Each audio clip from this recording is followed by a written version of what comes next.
Welcome to this short demonstration of how to save your game data in XML and reload it again in XNA. You should note that this is only usable in Windows games. It's neither available in the Windows Phone 7 nor on the Xbox. But it's a very simple way of saving and loading your data when you're only making a small Windows game, say for an indie jam or something. I've made the example a bit larger than it needs to be, just to include something that'll make it worth your while to look at. What I've done here is I've made a small game where you are able to, I'll just run it here, you're able to add small items here, and what we're going to store is the position of all these elements. So when I shut down the program, you'll be able to see here, if we open the folder for the game and browse down here, debug here, and this XML file, you'll be able to see that we've stored these 4 elements that I just added, their positions. In this project I've called my objects game thingy, which is just to show that this could be anything inside your game with an arbitrary set of properties. These could be width, height, name, etc. I'm going to close this again, and this file will then be reloaded. So when I start the game again, here you can see the 4 objects are there, and I can remove one by right-clicking, stop, restart, and there will only be 3 objects now. The little piece of magic that does this is loading inside the load content method of the game class, which is run only once when your game starts. See, I have made this small game thingy class. It has a vector too, which is where the game thingy is positioned, and it has a texture 2D. Now the texture we won't be able to save, because this is quite a bit of data, and if we saved every part of every picture for every object, it would make quite an XML file. So we're going to add that after we load the positional data. I have made this small class, a helper class for you, serialization helper, and the only 2 methods that you really need to know about is the load method, which returns whatever type you want, whatever type you've saved into the XML file, and a save method. Before we start looking at what's inside here, we're just going to go and see how we use them. So in the load content, we are going to load all our game thingies. Now, where are our game thingies? They are defined on the class as member variables. It's a list of game thingies. If we use this game thingies variable inside the game, it would it would point to a null, since we haven't added anything to it yet. So if we browse back down to the load content and use our serialization helper .load, and we're telling it we expect to get a list of game thingies back from the XML file. That's what this will return. Now let's say this was the first time we used our program. There wouldn't be an XML file, and the load method returns null if you're trying to get an object from a file that doesn't exist. So, as I've commented here, if there wasn't a list of game thingies, in other words, the file didn't exist, we will create a new empty list. So in any case, after we've run load content, the game thingies variable will have a list of the type game thingy ready. Now, to get all the textures, we're just going to run through the game thingies, and for each of these game thingies we will make a temporary variable called t, and for these we would set t's texture to be the XNA fan texture. And what's that? Well, That's the one we just loaded earlier, the one you saw before. We'll just double click it here and you can see. So basically that loads our data. Well, where did this data come from? The first time we run the game, there isn't any file. But when we finish, it'll be saved. We're using the serialization helper, .save, and we're giving it a list of game thingies. Now, I'm just going to hit F12 here. Let's jump to the save method and let's see what's going on in here. First of all, we create an XML serializer. This is part of the system XmlSerialization namespace. Microsoft provided this class for us, and all it needs before you can save or load from it is it needs to know what is it going to be working on. What are the types? And in this case, we're going to be working on one type, the game thingy. So here we've defined that the save data is of type object. This will let us send any kind of object in here. And then we just get the type. This is the .NET framework at work, telling us the object has a type, what is it, and we will send that as a parameter to the constructor of the XML serializer. Now we will be using the using keyword.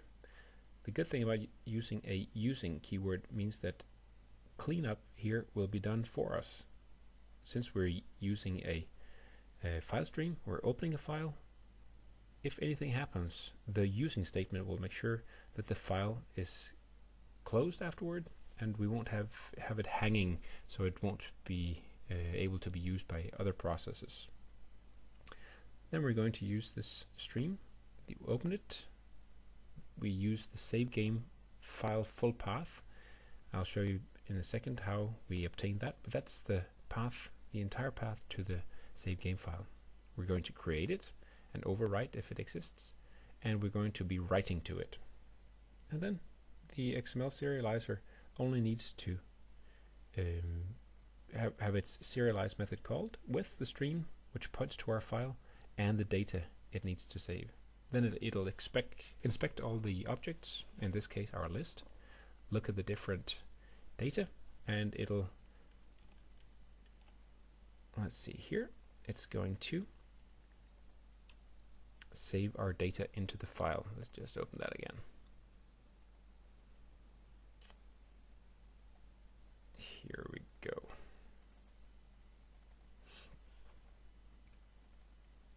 So in our case, it finds out that this is an array of game things. It'll take every game thingy and use the name of the class, dump it here, and then it'll look the object through, find out it has a position, which is composed of an X and a Y, and it has a texture. But our texture won't be saved because the texture 2D is not serialized out. Okay, let's close all tabs here. Fine. If anything happens, and we will throw an exception, and we will give a bit more specifics here. You should always use a try-catch when you're working with the file system. Saving, reading, etc., creating folders, you need to use a try-catch, because that way you can send a more useful error message to the user. Okay, we were about to look at how we got the full path. Well, we are going to call our file savedata.xml, and all this code up here is a way of finding out where is our exif file running from. We're telling path to get the directory name of the following file, the assembly, which is our .NET code.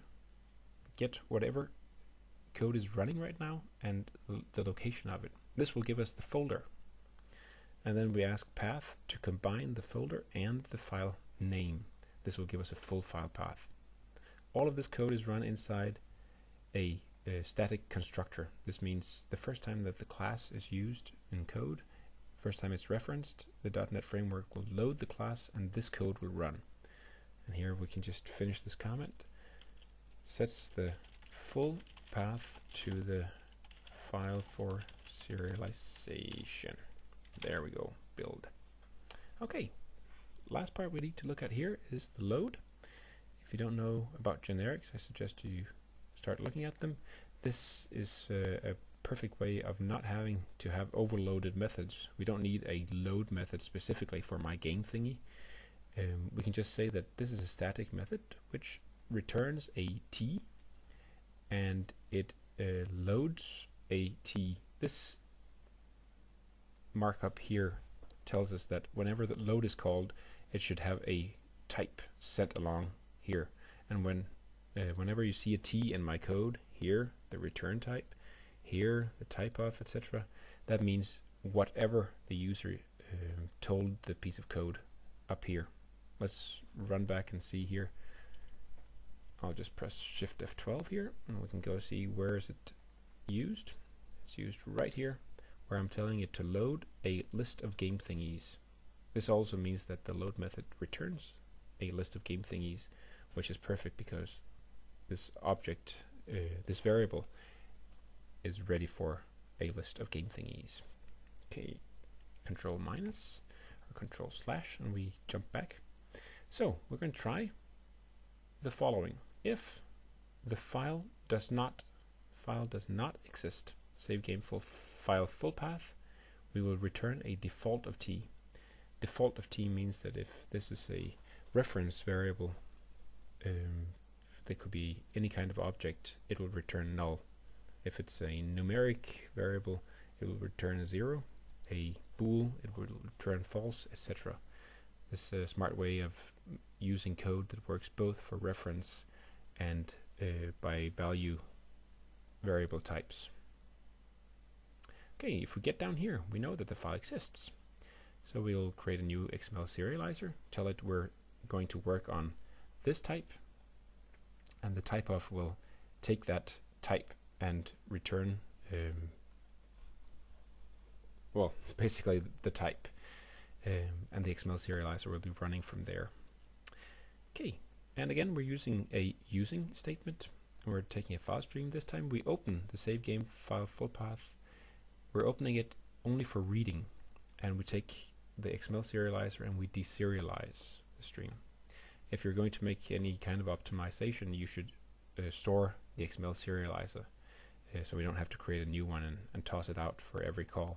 But I guess you'll only be using this save and the load once in your game. And in this case we'll return whatever we are deserializing here, and we can throw an exception. That was that. Have a look at the code, put in some breakpoints, see how it's working, and I'm sure you'll have it up and running in no time.